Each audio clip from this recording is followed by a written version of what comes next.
Mi nombre es María Cristina Marín, soy estudiante de la Universidad de Antioquia de la Maestría en Músicas de América Latina y el Caribe. Estoy muy contenta de estar participando en este Congreso Internacional y especialmente en este simposio. Mi ponencia se llama Ante el micrófono, de la tertulia al estudio de grabación, agrupaciones de piano y cordófonos andinos colombianos.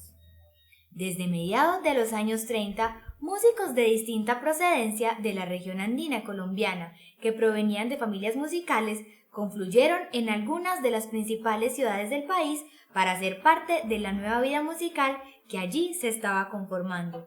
Salas de concierto, emisoras radiales, salas de grabación y en los años 40 los radioteatro empezaron a ser espacios habitados por inquilinos fascinados que cada vez más los apropiaban. Estos nuevos espacios representaban un crisol de exploración. En este contexto se consolidaron a principios de los 50 agrupaciones de piano y cordófonos andinos colombianos en los cuales convergían diversas tradiciones musicales. Con este formato instrumental, que proporcionaba una nueva paleta tímbrica, se produjeron programas para la radio y se grabaron discos icónicos para la disquera Sonolux bajo el sello Principal. Estas conformaciones abiertas, de piano con cualquiera de los instrumentos del trío, bandola, tiple y guitarra, respondían a las búsquedas técnicas y estéticas de quienes las realizaban. Experiencias que fueron recogidas por las grabaciones sonoras y que han sido tan influyentes que han generado un sendero musical que hoy en día se sigue recreando, transformando y proyectando en nuevos escenarios. En las emisoras y radioteatros, los pianistas eran muy solicitados por su versatilidad. Por ejemplo, Oriol Rangel, quien en 1934 viajó desde su ciudad Pamplona a Bogotá para trabajar en la emisora La Voz de la Víctor como pianista acompañante de los artistas que hacían audiciones y se presentaban en todo el país. Y Jorge Camargo Espolidore, también pianista y compositor boyacense, quien recorrió buena parte del país con la orquesta Camargo Espolidore y entre 1950 y 1970 se radicó por varios años en Bogotá, durante la llamada época de oro de la radio colombiana, para dirigir orquestas en las emisoras y servir como pianista acompañante de cantantes. Posteriormente se trasladó a Medellín por ser el epicentro de las casas disqueras en Colombia. De forma paralela a su oficio de músicos para la radio o de pianistas acompañantes, dichos compositores, de manera espontánea y en tertulias realizadas por fuera de su entorno laboral, comenzaron a tocar y a experimentar con un formato que incluía el piano y la tradición de los cordófonos pulsados. Esto no era otra cosa más que la recreación en un nuevo tipo de agrupación de sus memorias musicales de infancia y juventud, combinada con su formación musical en el piano. Pero estas exploraciones no se quedaron en la tertulia. En 1952, por ejemplo, Rangel propuso para la radio colombiana un programa en el que se interpretaba en vivo lo que se concebía como música colombiana, con la conformación instrumental de piano, tiple, guitarra, dos flautas, contrabajo y pequeño set de percusión. Este formato instrumental estuvo por más de 20 años en los horarios estelares del mediodía y de la noche. En los años 70 migró a la televisión. Otra conformación que popularizó al lado de Jaime Llano González fue la de piano, órgano Hammond, tiple y contrabajo, un conjunto de cámara más pequeño que sintetizaba la sonoridad que buscaba Rangel era piano, tiple y contrabajo. Con esta última sonoridad conformó una agrupación que se llamó Trío Santa Fe. Quiero que escuchemos un pequeño fragmento del Trío Santa Fe de Oriol Rangel.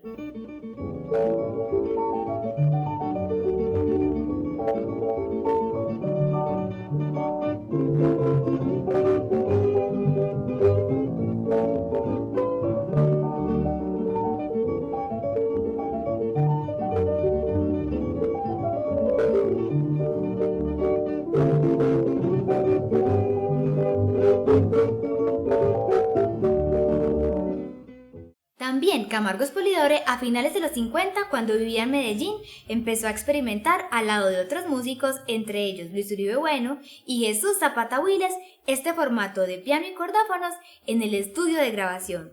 Algunas de las particularidades de esta exploración fue que los 3 músicos eran arreglistas y participaban creativamente con ideas, repertorios, arreglo o sus propias composiciones. Esta experimentación deja como producto un disco de larga duración denominado Amanecer en Bogotá, primera producción en la que se graba música andina del país con una agrupación de cámara que incluía piano y cordófonos, entre otros instrumentos.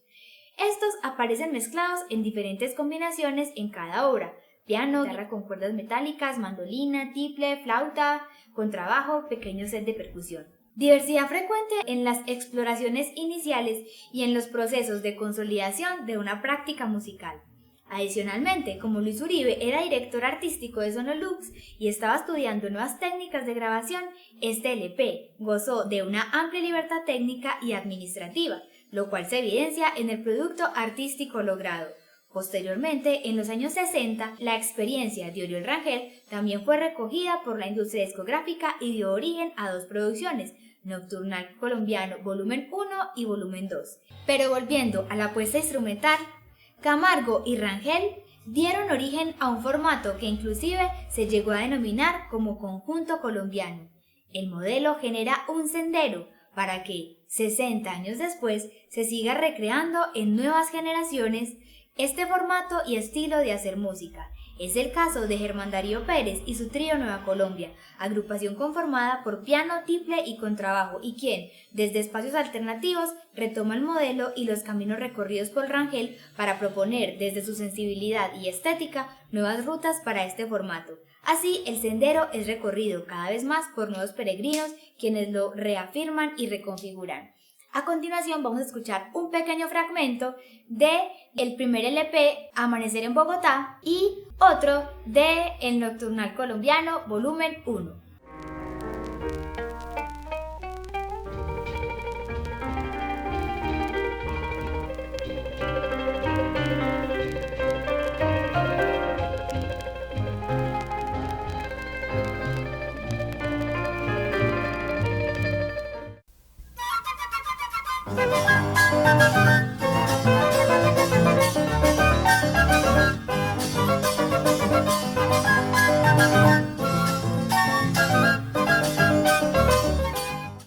La incorporación de la tecnología ha representado un puente para las agrupaciones de piano y cordófonos, permitiendo la combinación de voces, colores y texturas que acústicamente no hubieran sido apreciadas con claridad. Con la aparición en la radio y en los discos se logra consolidar no solo el formato con una nueva paleta orquestal, sino además una manera diferente de escucharlo. El sendero referido se afianza por el uso que hace de la tecnología. Esta relación música-tecnología se aborda aquí desde la premisa de la profunda incidencia que esta última, pensada desde la escritura, los procesos de grabación y los espacios performáticos, tienen en la manera en que concebimos, creamos o escuchamos las músicas. Al respecto, afirma Adel, las nuevas tecnologías no solo contribuyen a la modificación de la música tradicional y a la creación de un nuevo tipo de música, sino que, a su vez y de forma más importante, los distintos usos de la tecnología reflejan de manera clara diferentes preferencias estéticas y culturales. Para los conjuntos de piano y cordófonos pulsados, los estudios de grabación permitieron lograr en la época la proyección requerida para que la propuesta creativa instrumental cobrara una dimensión acústica y performática posible. Veamos algunos rasgos. Ofrecían un espacio para la actuación, además de estar dotados de los recursos específicos para grabar, como micrófonos, amplificadores y consolas. Al respecto, Teber plantea cómo el uso del micrófono se naturalizó, pero impactó en la manera susurrada y más íntima de cantar y en la incorporación de instrumentos que acústicamente no hubieran coexistido dentro de los conjuntos. Específicamente, se debe considerar el micrófono, la amplificación eléctrica y los altavoces como fundamentales para la música popular contemporánea. Su carácter es subrayado irónicamente por el grado en que se naturalizan y sus efectos se vuelven invisibles para nosotros. Incluso en la era digital, estas tecnologías siguen siendo el principio y el fin de cada acto de producción y reproducción musical. El estudio de grabación añadió además la cualidad fonogénica de las voces y los instrumentos. Al respecto, dice Cañardo, Nosotros usamos la palabra fotogénico y en ese momento se usaba la palabra fonogénico. Había instrumentos que eran fonogénicos y quedaban muy bien y otros que no. El piano era bastante problemático. En el jazz, por ejemplo, las tubas las tenían que poner muy lejos o se hacían permutaciones. Se cambiaba el bajo por una tuba porque el contrabajo no era muy fonogénico y había voces que eran fonogénicas y otras que no. Muchas carreras se vieron truncadas porque esas voces no quedaban bien en el disco. Así pues, la aparición del micrófono y su posterior implementación estética en las grabaciones constituye un parteaguas para la industria de la grabación y, como hemos visto, para los conjuntos de piano y cordófonos. Este será fundamental para su desarrollo. Por otro lado, encontramos que la grabación o el llamado efecto fonógrafo, que se implementó en un principio como una nueva manera de registrar lo sonoro para conservar el sonido en el tiempo y en el espacio, a diferencia de la partitura, podía darnos una idea de los timbres, los colores, la interpretación y el sabor.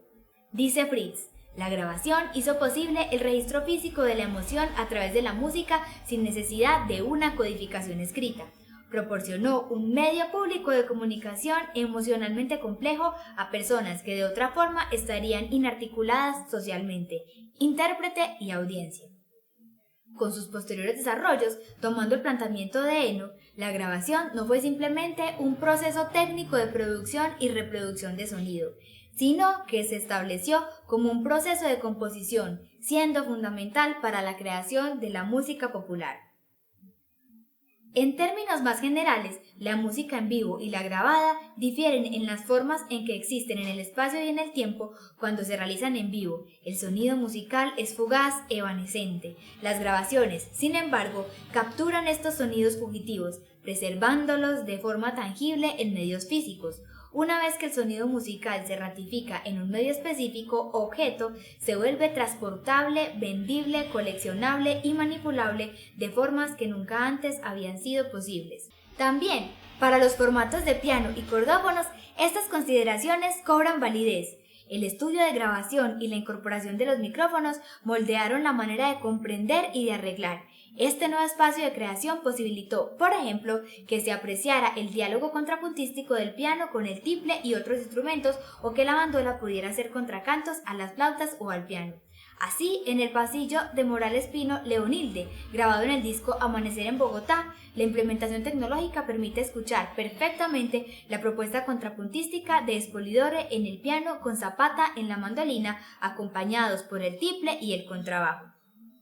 Igualmente se concretó una dinámica en donde la música era producida en vivo, con público y a la vez grabada y emitida por la radio.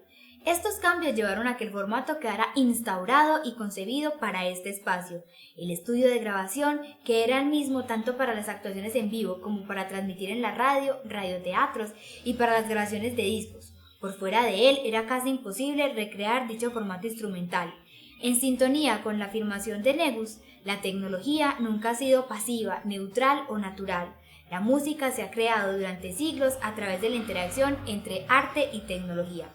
En síntesis, los conjuntos de piano y cordófonos pulsados de la región andina consolidaron su aparición en los ámbitos de la radio y el disco solo a partir de esta relación música-tecnología, mediante la experimentación e implementación de las nuevas técnicas de grabación y reproducción sonora. Ellas aportaron a la configuración de sus estéticas y permitieron explorar con este formato desde maneras de capturar el sonido hasta el logro de nuevos timbres.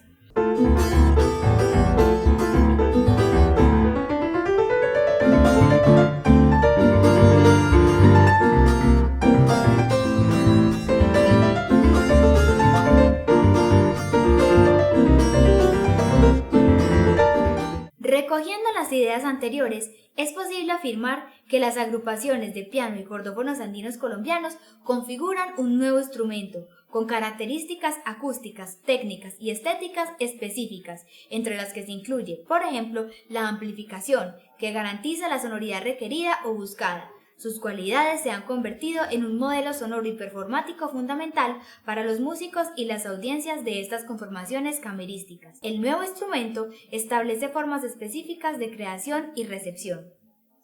El micrófono es parte integral de la performance de estos conjuntos. Solo mediante su uso es posible apreciar toda su dimensión acústica. Sin él, no se podrían recrear para una producción discográfica o para el público masivo, salvo en los ambientes familiares en donde hay un sonido más íntimo. Concluyendo, con Adele, en el fondo, lo que permiten las nuevas tecnologías es dar vida a productos que superan los límites de la artificialidad, que eran admisibles en un momento histórico determinado, mientras que su aculturación permite la articulación de nuevas autenticidades. La tecnología, como la estamos entendiendo, fue el puente que permitió el paso de las tertulias a la radio y a las disqueras, pues, entre otras cosas, su uso brinda la capacidad de permanecer en el tiempo. Muchas gracias.